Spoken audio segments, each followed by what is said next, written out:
Hello बच्चों, let's go through the question. देखिए question क्या कह रहा है। When two ends of a rod wrapped with a cotton are maintained at different temperatures, and after some time every point of the rod attains a constant temperature, मतलब steady state आ गया। अगर आप लोग conduction पढ़े होंगे बच्चों, तो steady state में क्या होता है? स्टेडी स्टेट में हर एक एंड का टेम्परेचर, जैसे मान लो बच्चों ये T1 है, ये T2 है, एंड T1 का वैल्यू बच्चों T1 से T2 से ज़्यादा, मतलब हीट का कंडक्शन लेफ्ट से राइट हो रहा है। तो होता क्या है कि स्टेडी स्टेट में बच्चों हर एक जगह का टेम्परेचर कांस्टेंट हो जाता है, सेम नहीं होता है, क्योंकि सेम अगर होगा तो हीट का फ्लो ही नहीं होगा। तो यहाँ का टेम्परेचर, जैसे पॉइंट ए का टेम्परेचर, बी, सी, डी, हर एक पॉइंट का टेम्परेचर जो होता है कांस्टेंट हो जाता है। And if the flow of heat is from left to right, तो temperature of A will be greater than that of B, will be greater than that of C, greater than that of D, ऐसे रहेगा, but constant हो जाएगा।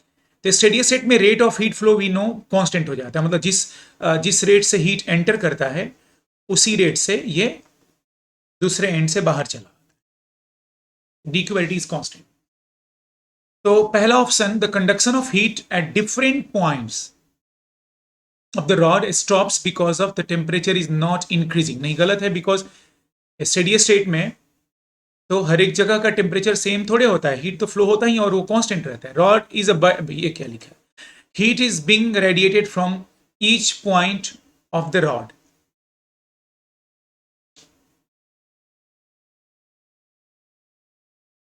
ये भी possible है कि भाई रेडिएशन तो हो ही सकता है यहाँ से, ठीक है, इसको नेग्लेक्ट कर रहे हैं हम नेग्लेक्टिंग एनी रेडिएशन। तो मोस्ट अप्रोप्रिएट आंसर देख लेते हैं, आप फोर्थ ऑप्शन देख लेते हैं, थर्ड एंड फोर्थ में से बेहतर कौन है, क्योंकि ऐसे क्वेश्चन में इस तरह के ऑप्शन नहीं रहने चाहिए, रेडिएशन तो होगा ही। Each point of the rod is giving heat to the neighbouring point at the same rate at which it is receiving heat. हाँ, ये सही है, क्योंकि ये तो D Q by D constant होगा। तो option 4 is more appropriate answer, ठीक है बच्चों, क्योंकि rate of heat flow constant होता है स्टेडी स्टेट में, it's a well known fact. तो ये तो मतलब इसे लिखने की क्या जरूरत है, रेट ऑफ हीट फ्लो तो के ए जो होता है, ये के A into temperature difference, that is delta T by L, तो ये कांस्टेंट होता है बच्चों। तो होप आप लोग समझ गए होंगे, fourth point and fourth option is the most appropriate answer बच्चों। Thank you very much.